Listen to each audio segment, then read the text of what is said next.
नमस्कार। उम्मीद है कि आप सब कुशल होंगे।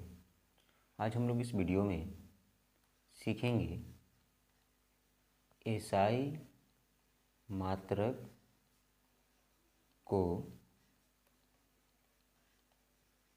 लिखने की विधि। अगर आप चैनल को सब्सक्राइब नहीं किए तो सब्सक्राइब कर लीजिए। अगर आप मेरे परमानेंट व्यूवर हैं तो प्रयास करिए कि सब्सक्राइबर बढ़े। चलिए शुरुआत करते हैं। अगर आपके पास नोट्स है तो आप सामने नोट्स रख लेंगे तो बेहतर होगा। पूरा शांति से सुनने का प्रयास करेंगे, ठीक है। देखिए, पहला आप ईसाई मात्रा को लिखने की विधि में पहला नियम आता है। कोई भी पहला हो सकता है, लेकिन पहला मैं आपको बता रहा हूँ। हिंदी में भी मात्रकों के संकेताक्षर अंग्रेजी के ही अक्षर होंगे। जैसे मान लो आपने भौतिकी में आपको ज़रूरत पड़ गया 5 किलो लिखने का, तो आपको 5 किलो ऐसे नहीं लिखना है, गलत है ये। 5 किलोग्राम मान लो लिखना था, ठीक है, तो ये ऐसा नहीं लिखना है, ये गलत है। आपको फिजिक्स में जब इस 5 किलोग्राम लिखने की ज़रूरत पड़ेगी तो आपको 5 केजी ऐसे लिखना है, मतलब इसका प्रयोग नहीं करना है, ठीक है। जैसे कि कहीं कहीं किग्रा भी लिख दिया जाता है, फिजिक्स में आपको इसका प्रयोग नहीं करना है। कहीं कहीं 5 मीटर लिख दिया जाता है, लेकिन आपको इसका प्रयोग नहीं करना है। 5 मीटर ऐसे और 5 केजी ऐसे, ठीक है। दूसरा देखिए, मात्रकों के अंग्रेजी नामों को कैपिटल लेटर से प्रारंभ नहीं करना चाहिए। जैसे मान लो यहाँ ज़रूरत है आपको 1 एम्पियर लिखने का, ठीक है, तो आप इस तरह से लिखते हैं AMPERE, ऐसा लिखने का प्रयास करते हैं, जो ये गलत है। आपको कैसे लिखना है जी? आपको लिखना है AMPERE, मतलब स्मॉल लेटर से आपको स्टार्ट करना है मात्रकों का अंग्रेजी नाम लिखते समय, ठीक है। तो गलत हो जाएगा ये, बल्कि यह सही हो जाएगा। आप इंग्लिश में पढ़े होंगे, जैसे राम और श्याम दोस्त हैं। आप बोलेंगे कि आप सीधे फिजिक्स इंग्लिश में कैसे आ गए, ज़रा समझ लीजिए थोड़ा सा। राम और श्याम दोस्त हैं तो क्या हो जाएगा? Ram and Shyam are friends. आपने यहाँ एस इसलिए लगाया क्योंकि यहाँ पर दो है, राम और श्याम है। राम और श्याम है, प्लूरल है, तो आप यहाँ आपने एस लगा दिया। लेकिन फिजिक्स में ऐसा नहीं होता है। जैसे मान लो आप 1 किलोग्राम लिखा तो चलेगा। मान लो आप 2 किलोग्राम लिखा, आपको लगा कि नहीं ये तो प्लूरल है, एक से ज़्यादा हो रहा है, तो यहाँ पर एस लगा देते हैं, तो ऐसा नहीं चलता है फिजिक्स में। यानी बोल सकते हो तीसरा नियम क्या है कि मात्रकों का बहुवचन नहीं होना चाहिए, ठीक है ना। जैसे आप 5 ग्राम लिख रहे हो, ठीक है, वही आप 5 ग्राम से लिख दीजिएगा तो गलत हो जाएगा। मैं आशा कर रहा हूँ कि नोट्स आपके सामने होगा। अगला सवाल देखिए, अगला नियम, ग्राम के लिए सिंबल जी लिखना चाहिए। क्या लिखना चाहिए? जी, ना कि ग्राम के लिए GM लिख देना चाहिए, ये तो गलत हो जाएगा। यहाँ GM का मतलब क्या हो जाता है? ग्राम मीटर, ठीक है। एक और है 5 नंबर, किलो के लिए, जैसे किलो होता है ना, किलो 10 की पावर 3, इसके लिए सिंबल स्मॉल के होना चाहिए। क्या होना चाहिए? स्मॉल के। अगर कोई बड़ा लिखता है, कैपिटल के लिखता है तो इसका मतलब किलो नहीं हो जाएगा, बल्कि केल्विन हो जाएगा। क्या हो जाएगा? केल्विन, ठीक है। अगर आप इस तरह से लिखते हैं तो ये हो जाएगा किलोग्राम, और इस तरह से लिखते हैं तो ये हो जाएगा केल्विन ग्राम, ठीक है। जब भी किलो की बात आएगी तो छोटा लिखना है।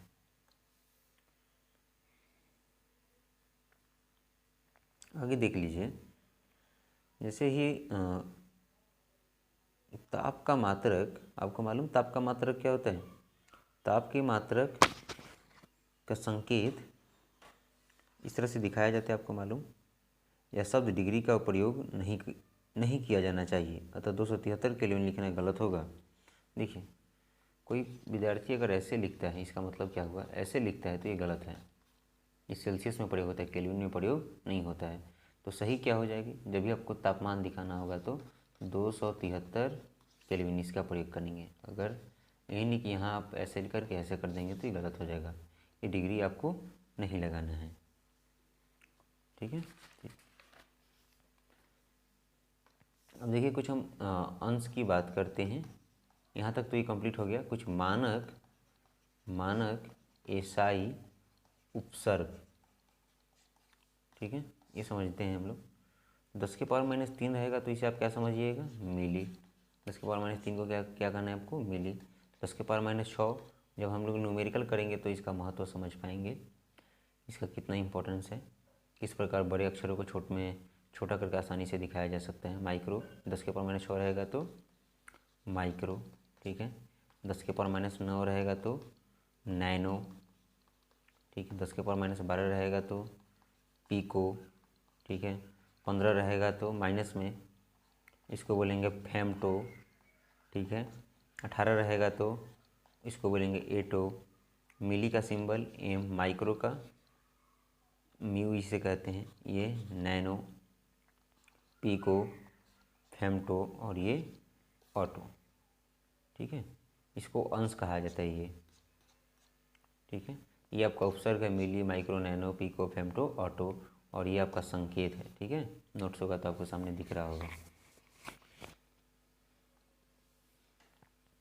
अब देखिए किलो के लिए जब भी कहीं किलो आएगा तो इसका मतलब क्या है, 10⁻3। जैसे आपने 1 kg की बात करते हैं, 1 किलोग्राम, 1 किलोग्राम मतलब कितना है, 1000 ग्राम, ठीक है। तो आप अगर कोई व्यक्ति ऐसे लिख देता है, ठीक है, तो यहाँ इसका मतलब क्या हो गया, किलो हो गया। किलो का मतलब क्या हो सकता है, क्या होता है, केजी, सॉरी, हाँ, किलो का मतलब 10⁻3 यहाँ हो जाएगा। 1 किलो में इतना होता है।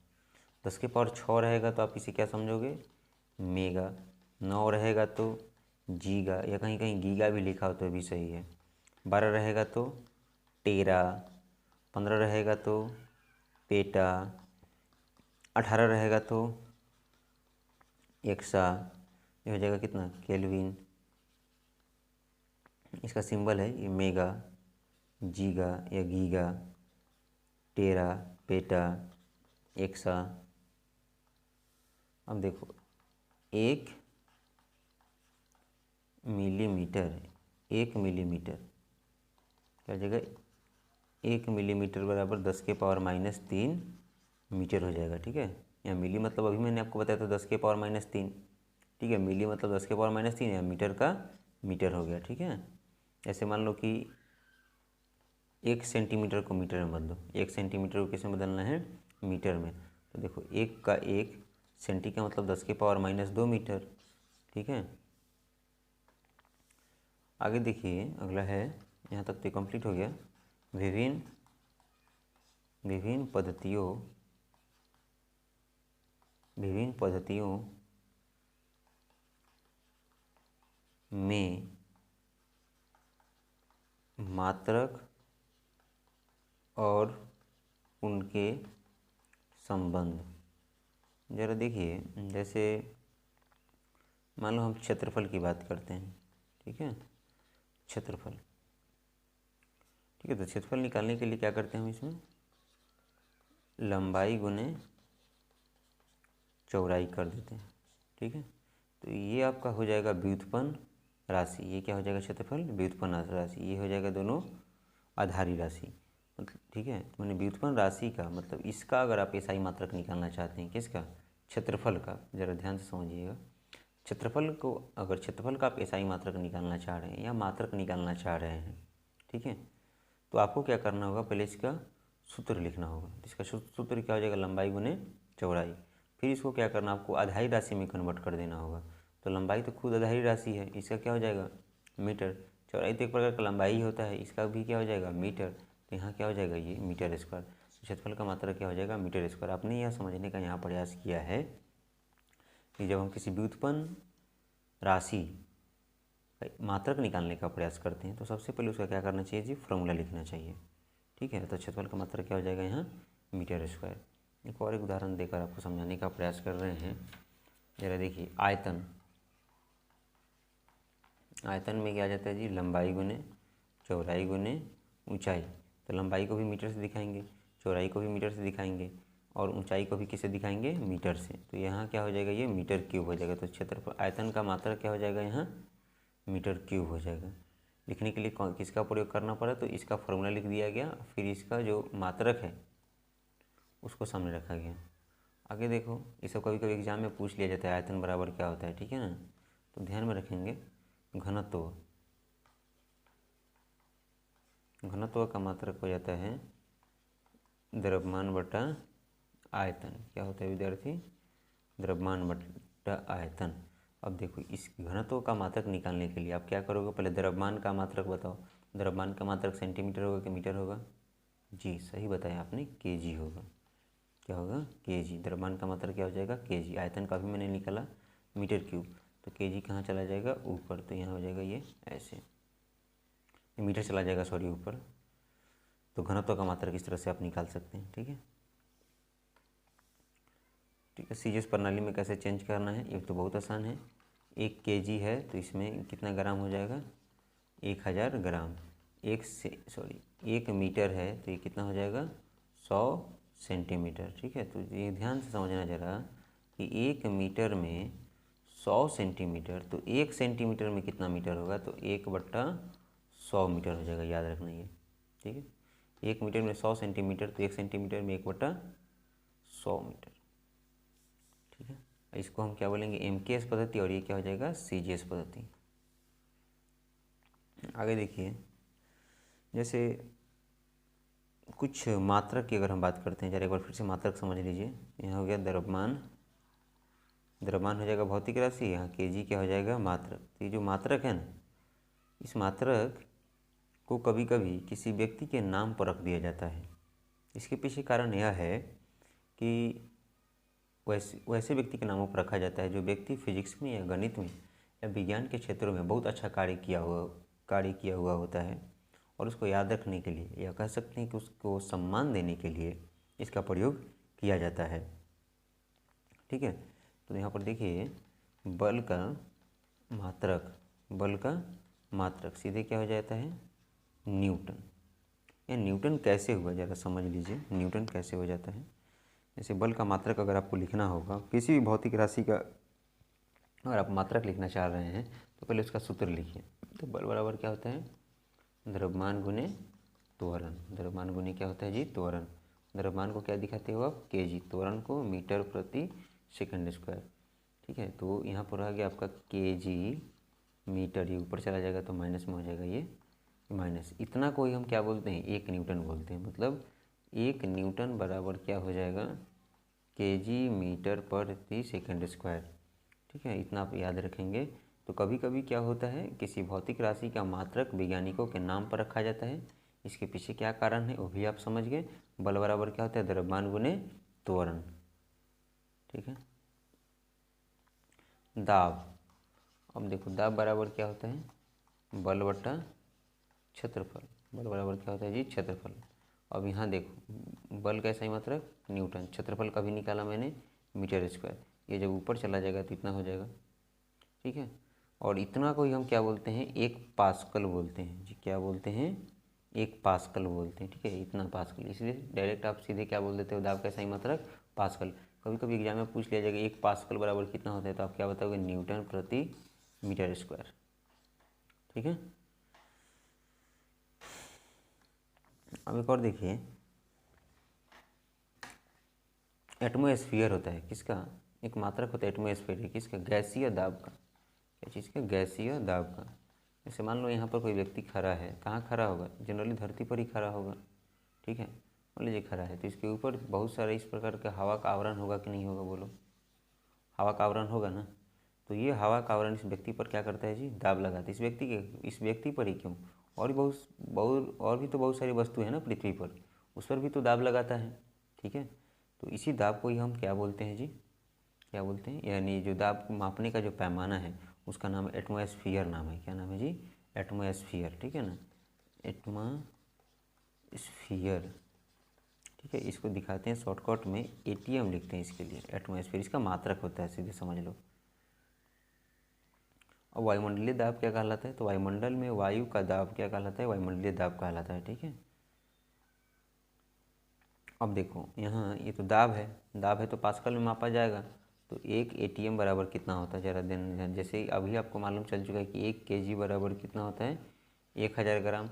उसी प्रकार 1 ATM बराबर कितना दाब होता है? तो आप बताना 0.013 × 10⁵ पास्कल होता है। ठीक, लेकिन इसको आप थोड़ा छोटा करके इस प्रकार से याद कर सकते हैं, 0.01 × 10⁵ पास्कल। जो बड़ी बड़ी एग्जाम में छोटी छोटी बातें पूछ ली जाती है। 1 ATM बराबर क्या होता है? तो 1.01 × 10⁵ पास्कल।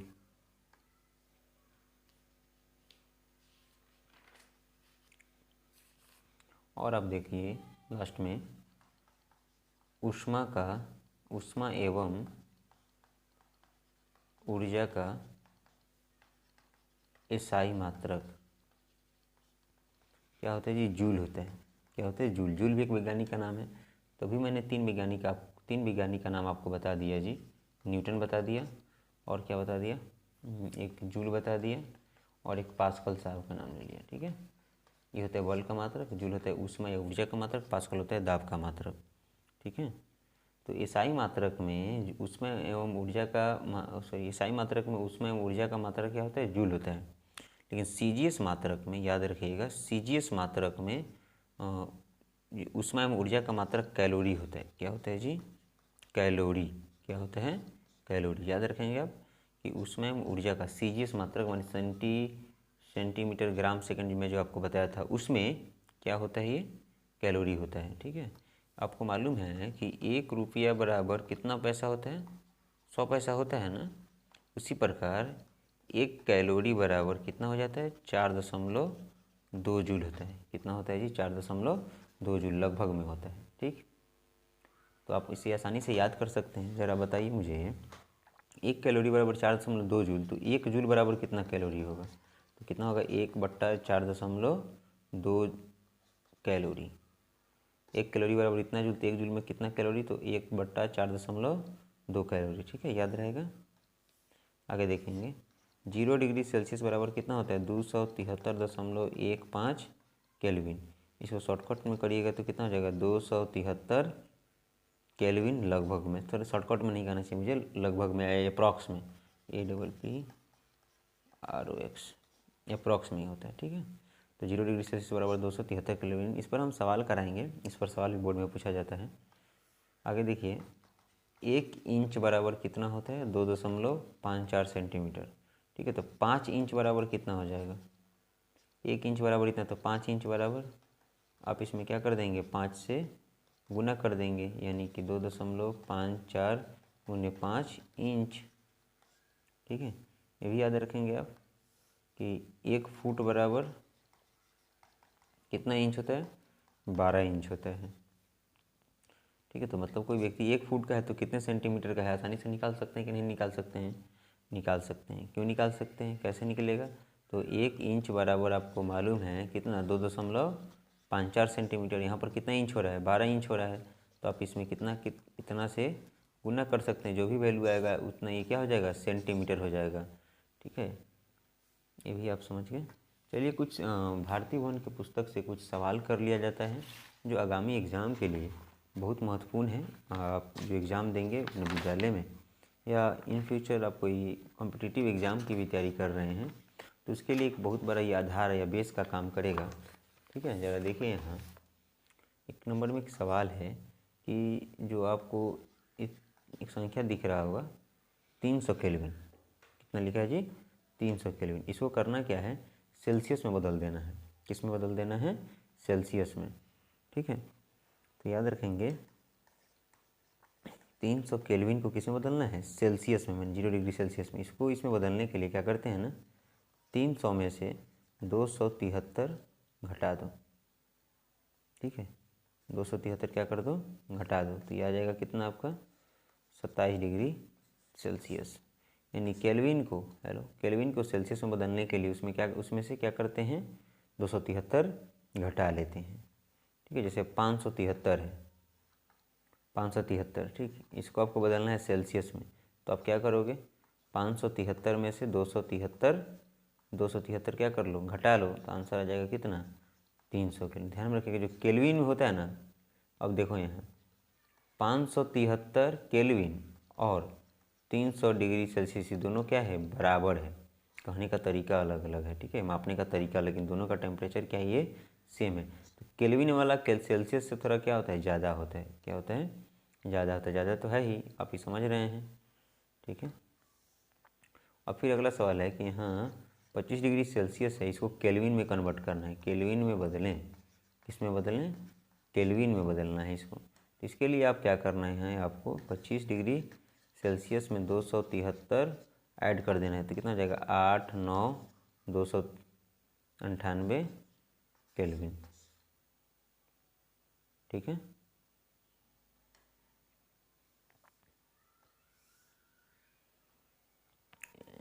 ठीक, एक और सवाल है कि एक सवाल है इसमें जो मैं आपके सामने रख रहा हूँ। एक लोहे का आयतन है 0.45 मीटर क्यूब, ठीक है। और उस लोहे का द्रव्यमान, आयतन का मतलब जितना जगह है ऑक्यूपाई किया है, ठीक है। और द्रव्यमान है उसका, द्रव्यमान है इतना केजी है, ठीक है। तो क्या पूछ रहा है, घनत्व पूछा जा रहा है। तो घनत्व बराबर क्या होता है, द्रव्यमान बटा आयतन होता है। द्रव्यमान बटा क्या होता है, आयतन। तो आप घनत्व की जगह पर क्या कर रख सकते, द्रव्यमान की जगह पर क्या रख देंगे, 3510 रखेंगे। आयतन की जगह पर 0.45 क्या रखेंगे जी, 0.45। यहाँ 35 10 10 ऊपर 10 चला जाएगा, इसको आप सॉल्व करिएगा तो आंसर आ जाएगा 7.8 × 10⁻³ kg प्रति मीटर क्यूब, ठीक है। या बोल सकते हो आप आपका आंसर हाँ इतना ही है, ठीक। एक बार आप पुस्तक भी देखिएगा, ठीक है। अगर इस प्रकार के सॉल्यूशन करने में आपको प्रॉब्लम हो रहा होगा तो आप कमेंट सेक्शन में बताइएगा, प्रयास करेंगे कि और सहजता से आप लोग कर लेंगे, ठीक है। मैं तो इतना ही बता चुका हूँ। अगर आप ये याद रखेंगे कि 1 इंच बराबर, अगला जो सवाल है देखिए उस सवाल कैसे आप सॉल्व करेंगे। अगर आपको इतना याद है कि 1 इंच बराबर 2.54 सेंटीमीटर, ठीक है। और 1 फुट बराबर कितना, 12 इंच होता है। अगर इतना याद रखेंगे तो आप आसानी से परिवर्तित कर सकते हैं किसको, 1 फुट को मीटर में। 1 फुट को मीटर में आप आसानी से कन्वर्ट कर सकते हैं, ठीक है। यहाँ पर एक फॉर्मूला था, सॉरी एक डेफिनेशन था कि प्रकाश वर्ष क्या होता है। तो एक साल में प्रकाश जितना दूरी तय करती है उसी को ही हम क्या कहते हैं, प्रकाश वर्ष कहते हैं, ठीक है। तो एक प्रकाश वर्ष बराबर हो जाता है कितना, जैसे एक साल में ज़रा देखना 365.525 होता है, ठीक। दिन होता है, 24 घंटा होता है, फिर 60 × 60 सेकेंड होता है एक साल में। इस सब को सॉल्व करने के बाद आपका आंसर आ जाएगा 365.25 24 60 × 60 को आंसर आ जाएगा 2.998 × 10⁸ फिर जब इसको आप सॉल्व करिएगा इसे, ठीक है, ये हो जाएगा 8, फिर 3.6524, फिर ये आपका हो जाएगा इतना 5, ठीक। फिर हो जाएगा 24 × 60 × 60। ये सभी सॉल्व करने के बाद आपका आंसर हो जाएगा कितना, 9.46 × 10⁻15 मीटर। इसको आप किलोमीटर में कन्वर्ट करेंगे तो 3 कम हो जाएगा, किलोमीटर में कन्वर्ट करिए तो 3 जीरो कम हो जाएगा।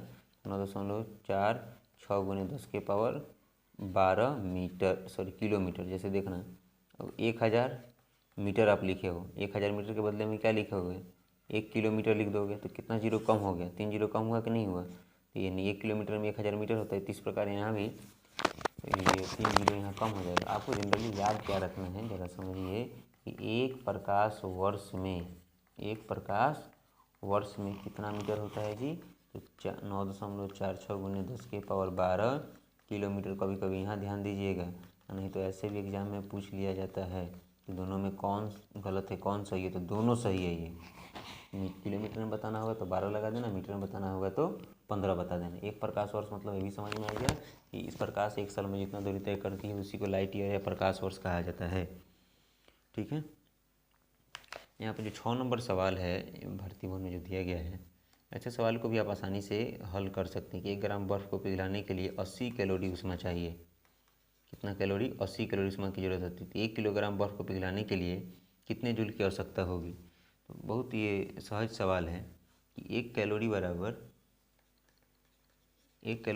कितना? 4.186 या 4.2 जूल भी आप कहेंगे तब भी सही होगा, उससे कोई ये नहीं है। ठीक है, और ये भी हमको जानकारी है कि इतना जूल होता है कि 1 केजी में कितना ग्राम होता है?